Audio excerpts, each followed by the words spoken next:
All right, so it's April. April's almost over. Oh my goodness, it's like the third week in April. It's April 19th. What is happening with the time? So here we are in the third week of April. This month was all about creating ageless vitality.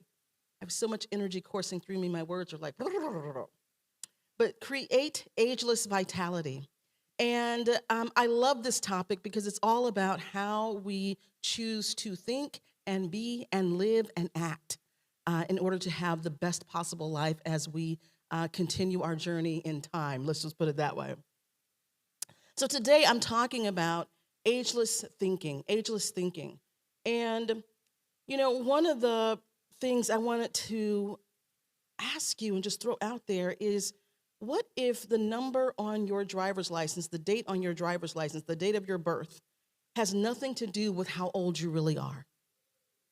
Oh, we like that. Do we like that idea? Yeah. So what if it had nothing to do with how old you really are? Ernest Holmes, who is the founder of Science of Mind, and which is now called Centers for Spiritual Living, are the centers. But Ernest Holmes wrote this book in 1951. It's a little booklet, actually. It was actually a radio address he was giving, and it's been turned into a little booklet. So I'll be working from that today. And it's called "You Never Need Grow Old," 1951. So Ernest Holmes says, "How old do you think you are? How old is old? And when does a person get too old to enjoy life? Could it be possible that even age is something that happens to our minds rather than our bodies? And could a person be as young at 80 as she is at 18? This is what he says in 1951. And so here's the thing: Science of Mind is not denying that time is passing. You're not pretending to be younger than you are, but it really is saying that your aging process, in large part, is determined by how you think and what you believe and the stories that you tell about it, just like anything else in our lives, right? This year, we're doing a journey through consciously creating our best life, right? Consciously creating areas of our lives. So we've talked about money. We've talked about, I don't know if we've talked about, well, this is sort of the health month. We've talked about relationships, right? And so now we're talking about this aging process. And what we know from Science of Mind is that your thoughts become things. Your thoughts transform your experience. So if you're trapped in, I'm aging, and then all the things that happen when I age, and you're in conversations about it, and that's what you're thinking, and that's the story you're telling yourself, and you're surrounded by people who sing backup for you on that, right? They're your backup singers on that story, then you are going to experience aging in a very decrepit, falling apart kind of manner, right? And the inverse or converse is true, that if you are surrounded by individuals who, no matter their age, are plugged into vitality and creativity and youthfulness and vigor and power and energy, right? If you are telling yourself the story of creativity, of what's happening next, what am I involved in, right? And really living your life, then your experience is going to be different. And so I want to talk a little bit about the science of this, because the science is now proving what Ernest Holmes and the ancients knew years and years and years ago. But before we do that, I want to share with you, back in the 90s, there was this thing that was really prevalent. It still exists. It was called the real age test, or the real age. Anybody familiar with that work? So it was a body of work by Dr. Michael Roizen, who was the director of wellness at the Cleveland Clinic. He's an anesthesiologist, very revered, very groundbreaking work he did in aging and longevity back in the 90s, so 30-some years ago. And as it turns out, I grew up in Cleveland. He was the director of wellness at Cleveland Clinic. And I grew up in Cleveland, and we had a family friend who was a doctor who worked with Dr. Roizen, and she was actually the mentor to my cousin, who's also a doctor. So we sort of had a connection to that, and the real age test came out, and it was something you could do. I feel like you could do it online. Were there computers 30 years ago where you could do this stuff online? I feel like we did this online, so maybe it was 20 years, 20 years, maybe it was about 2000. Anyway, it doesn't matter. I believe we did the test online, and it was this test that asked you different questions about your lifestyle, your choices, your health, your history, that kind of thing. And then what it did was it it gave you an age that was considered your real age, right, from a biological, physiological perspective, and versus your chronological age. So when you take the test, you could see, your real age may be, let's say your real age may be 32 biologically, right, and your chronological age may have been 42. So that was the test, or it could have been that your chronological age was 25, and then your real age was like 52, right? Just depends on how you're living, yes? And so we all, like my whole family, we all took the real age test, and we used to meet every month and discuss our results, and whatever our real age was, then we would, start doing things to make sure that our chronological age and our real age matched. So it was just this really fun thing that we played with and did, and we're a lot healthier actually in doing that. But the thing that it really began to solidify is the truth that age is a construct, right? To a big degree, age is a construct. And the markers of aging and that you have to fall apart and you have to be old, like a lot of that is a mental construct. I mean, just think about it. I think about when my grandparents retired at like 60 or 65, they were really old, right? Like they looked older, their energy was older. It was just, and think in your own families, like when your grandparents, or if you knew your great-grandparents, they were really old at 60 and 70, right? And now we see people at 80, 90 who are vital and alive and alert and awake and, doing workshops and just writing books. And it's just a whole different thing because our consciousness has shifted about aging and what it means to age and to retire, right? So our thinking shifts, and then it actually begins to shift our biology. It shifts our physiology. So that was my experience with the real age test, and I was like, wow, this is really great. And for those of you who don't know, there's a series of best-selling books that were all related to that work called, I think they were called Your Body. I'll have to think of what they are. I'll send it out in the newsletter. But there were a great series of books, and Dr. Roizen was a partner with Dr. Oz, with Mehmet Oz. So little bit of history for you. But, again, in this You Need Never Grow Old from Ernest Holmes, he says, we are told that every cell of the physical body is completely replaced every 14 months. It seems funny, doesn't it, to think that none of us is even a year and a half old physically. Perhaps we have overlooked the meaning of this thing called life, which is one of the classic books.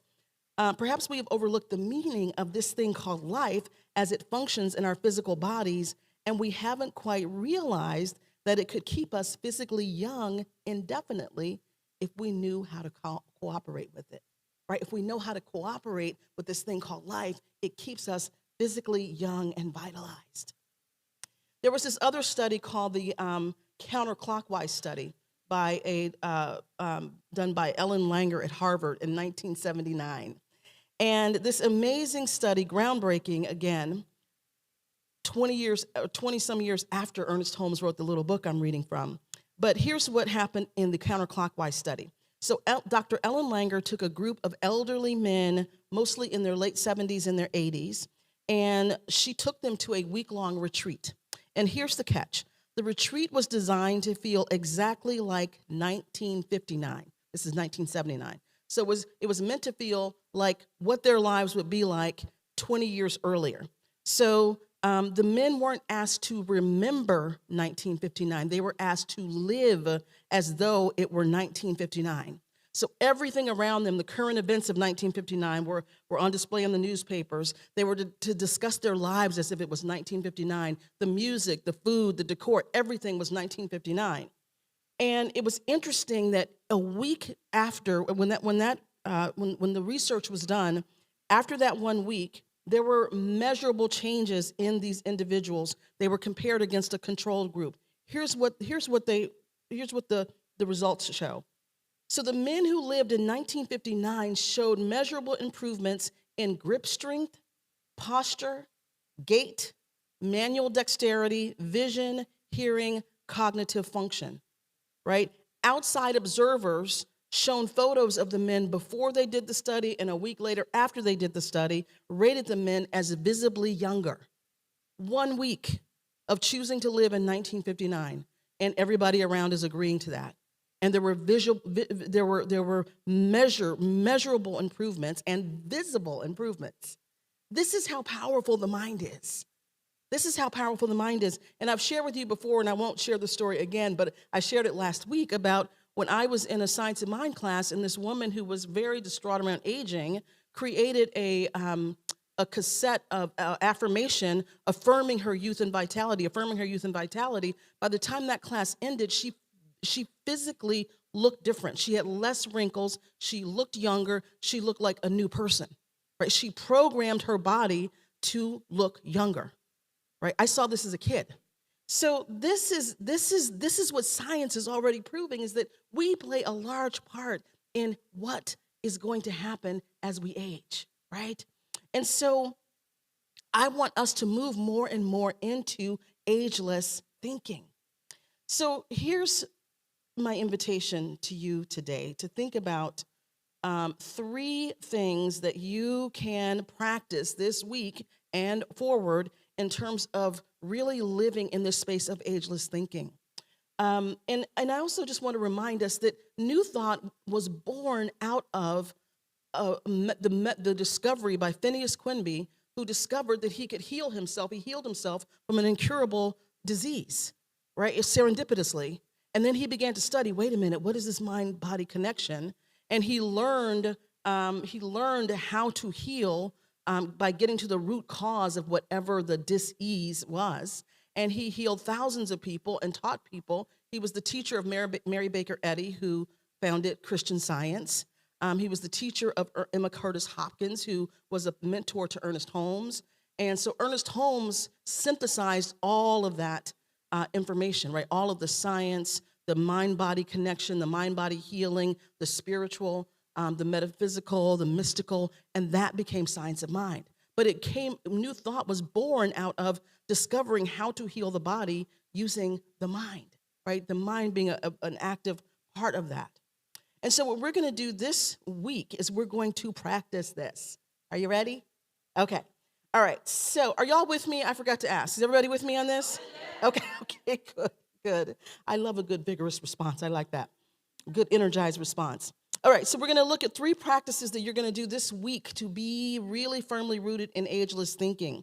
So one is, I want you to right now, from this moment on, to really recognize what is the story you're telling about aging, right? What are the words coming out of your mouth about aging to other people, to yourself, or to your friends, right? So what is the story you're telling about it? And what is the story you're thinking about it? Oh my God. Oh man, I'm getting older. I can't get out of bed the way I used to. I can't blah, blah, blah, blah, blah, blah, blah, blah, blah, right? Whatever it is, yeah? Or, I'm not in close proximity to people who speak this way, and because it's just not fun.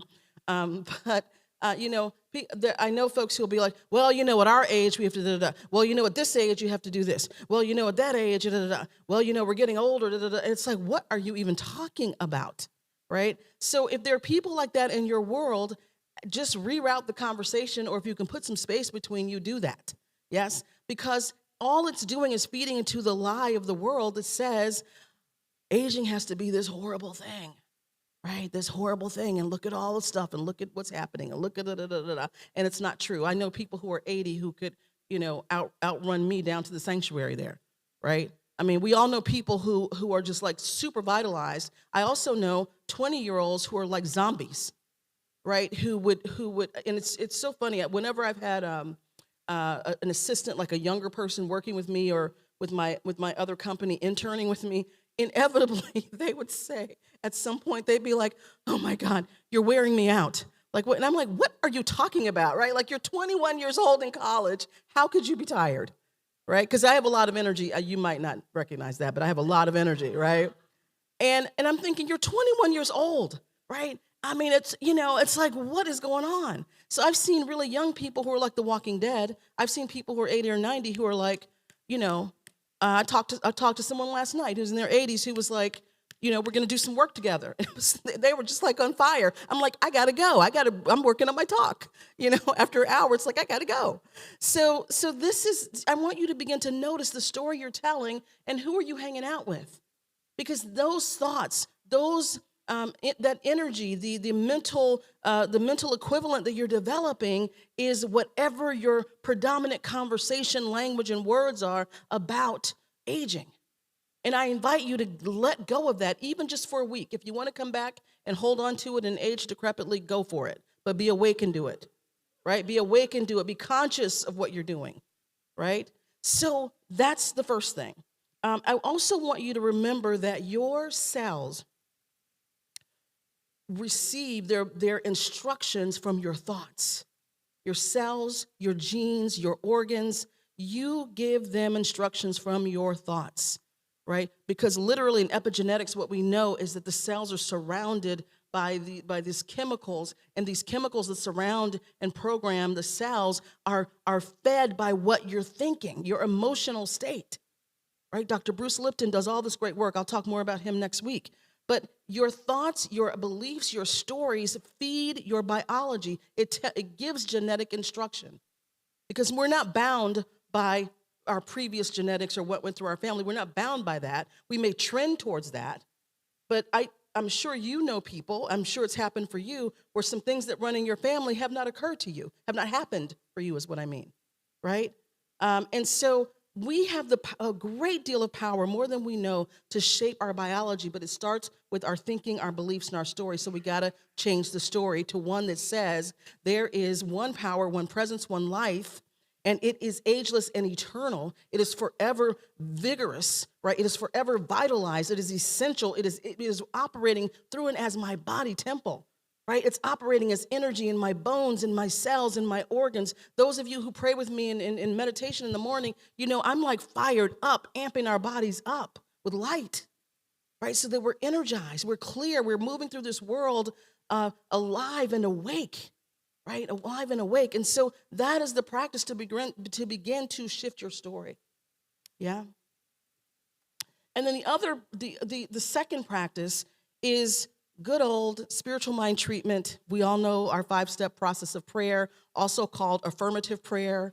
And for those of you who don't know what spiritual mind treatment is or affirmative prayer, I'm going to share just a little bit from Ernest Holmes' Science of Mind, the way he would talk about your body temple. It's basically what I just said, right? It's what you're doing with spiritual mind treatment is you're not praying, asking God for something. You are recognizing the absolute truth behind the appearance of whatever's going on, right? So you're not separate from God, asking God from something. You're one with the divine, and you're knowing and sensing and feeling and birthing the revelation of the truth and wholeness through your beingness, right? That's what happens in spiritual mind treatment and affirmative prayer. So you're praying from a powerful place, and you're speaking the word to bring into effect that which you desire, whether it's health, vitality, energy, money, whatever it is, right? So I want you to begin to speak with conviction, affirm with conviction the truth about yourself. Right now, I want you just to say this along with me.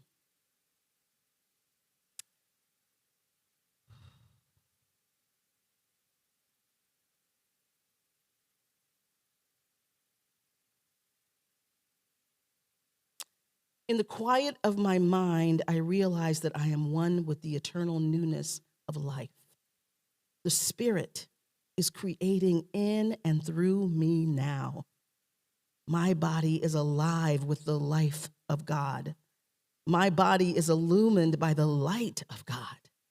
There is no darkness of discouragement, despair, or defeat. My mind is refreshed in that one mind that eternally gives of itself to its creation. All that the Father hath is mine. I open my heart to accept the good gifts of joy, of happiness, of energy, of enthusiasm. I open my heart to know that ageless spirit is my life. I decree that my body and my experience shall reflect the image of life in all its newness.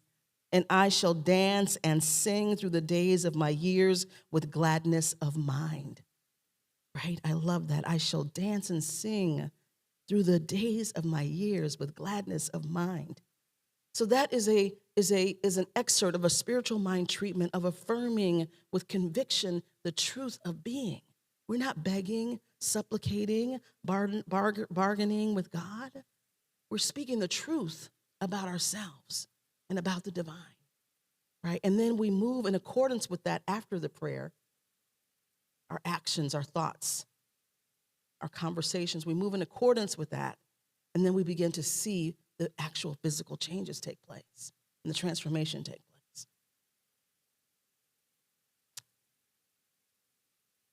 The third practice is I want you to do the practice that, and actually my mom started this after we did the Real Age, and we've fallen off the wagon a little bit with it. And my mom is guest speaking at CSL Livermore today. Yes. So I forgot to say that before, so that's why she's not here. So anyway, she used to do this a lot when I was growing up, and we've sort of fallen off the wagon, but we're getting back on the wagon with this, and I want everybody to do this with us, all right? So here's the third practice. The third practice is you're going to choose your age and live from it, okay? Choose your age and live from it. So let's just go within for just a moment here and take a nice deep breath all the way down into the belly. And so just close your eyes and listen to, I'll guide us through this little process. So let me be very clear. I'm not suggesting that you choose some fantastical thing, right? I am suggesting right now that you just scan backwards in your life, the different phases and ages from high school to college to your 20s and your 30s and your 40s and so on and so forth. And just take a deep breath, and I want you just to allow an age to emerge where you really felt great, right? Things were sort of cooking. You felt aligned. You felt momentum.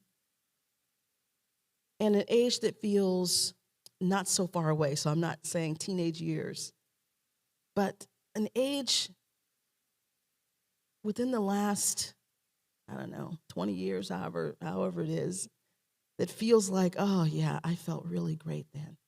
Or maybe a number is just emerging for you, an age is just emerging for you as what your body really wants to be aligned with.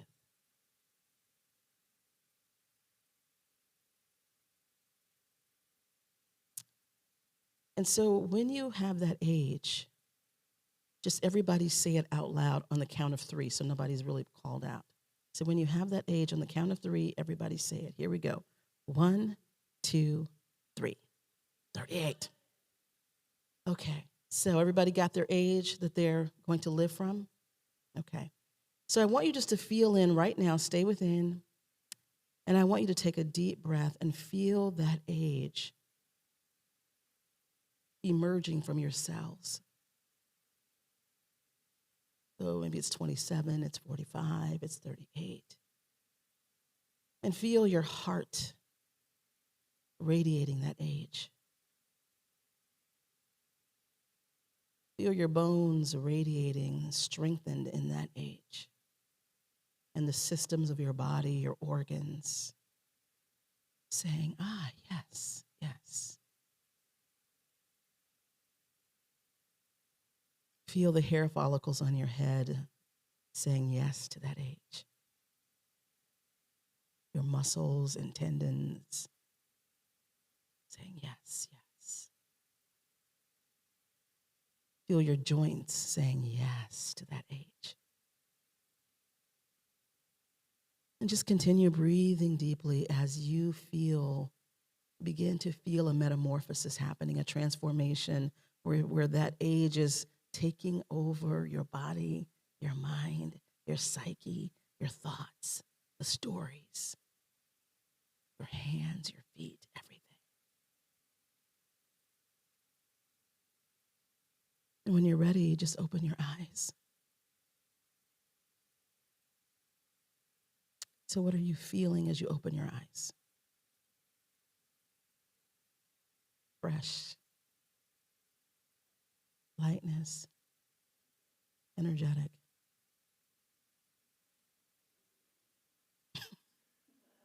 You feeling funky, Jenna? Okay. Dancing in your seat, yeah.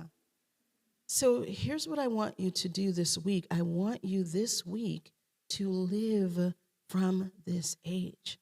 And again, you're not pretending, you're not acting. Move from this age.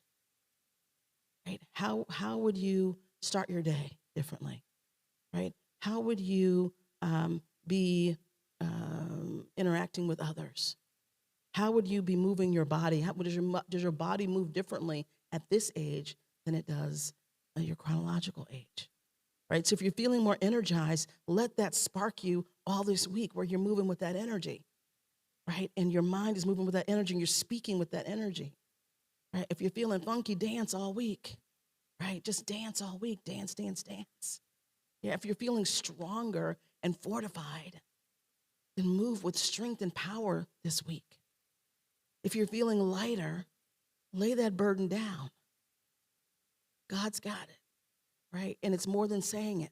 It's about literally disembodying, right? Like lay that stuff down and move in this new awareness. Tell your cells how old you are. Tell your organs how old you are. Tell your skin how old it is, right? Tell your brain how old it is. We're in Silicon Valley. Like this is the land of like longevity and like all the, the billionaires who want to look 18 forever and they're spending $2 million a year to do it. Like this is the land where this stuff is happening, right? And so let's really practice this because it's part of our spiritual practice. We're spiritual beings with these earth suits, right? These temples that are ours for a little while. And so I invite you to exploring how to live in it more youthfully, more vitally, more alive, and not fall into the lie of the world that says, oh, I'm blah, blah, blah, blah, blah. Oh, I'm da, da, da, da, this, right? Because it doesn't have to be. You can have a full head of hair. You can have muscles. You can be flexible. You can have energy. You can be vitalized. You can start a new business at 80, 90, whatever, right? Live full out until you shuffle off the mortal coil. Otherwise, what are you doing? Right? What are we doing? Play full out. Dance full out. Live full out. Be alive and energized. Right? That's why we're here. That sound good? Can we do that? Okay. Beautiful.